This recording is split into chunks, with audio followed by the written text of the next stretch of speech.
Okay guys, sanded off the playfield.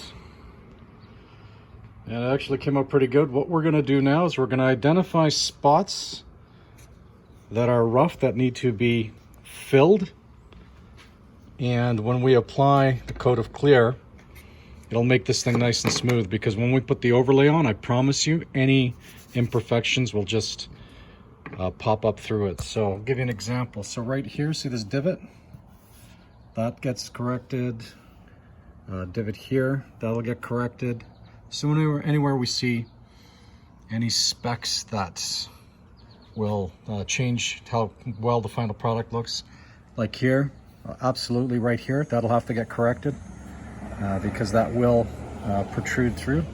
And even as far as the details, even if we look right here, this is where the posts were, where I put the skewers in.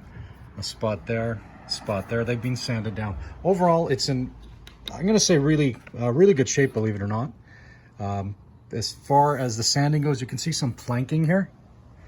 But again, that's gonna get all corrected when we give it that layer of clear. Here's that part that I was flicking with my finger.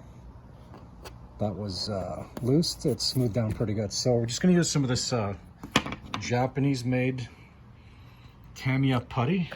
Hopefully Mr. Trump doesn't try putting tariffs on them for importing Tamiya putty. Anyway, so here's what we're going to do with the playfield. So basically what I'm going to use is just a plastic razor blade as a spatula, and we're going to go over areas of concern, like right here. Okay, and we're just going to do this. And I want to force it in. Okay.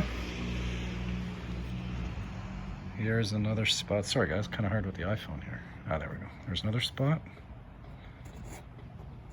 Force it in. And again, another spot here. Force it in. I'm gonna have to put some more there. Ah, there we go. Okay, and all the bigger spots as well. I might need two hands for this, but I think you can understand what we're trying to accomplish here. You can buy this this stuff at I bought it at a hobby store. It's actually really good. I've used body filler as well, the red stuff. I think it's called glazing. That works pretty good too. The only reason I'm using the Tamiya is just because it dries light, not white, but light, and that body stuff dries red. So I just don't want any opportunities for it to bleed through the overlay, like the colors bleed through the overlay. So there's that. Okay, this one, yeah, absolutely here.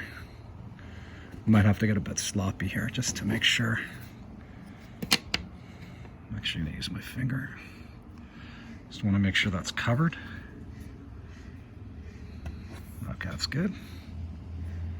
Spot here. I have to put some more there. Okay, so I think you get the general idea of what we're trying to do. And again, this is going to take the finesse here to make sure that, you know, areas that the balls created divots in the playfield, that they all get resolved. And then when this dries, we're gonna go over it with, we've done 80 grit so far, and a very light sanding with 120.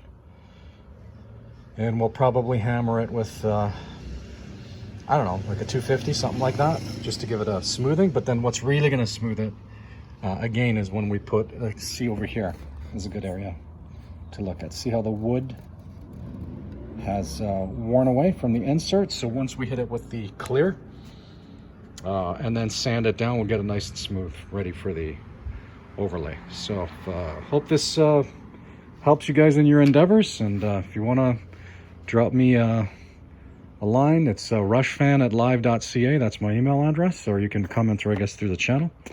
Happy flipping, guys. Talk to you later.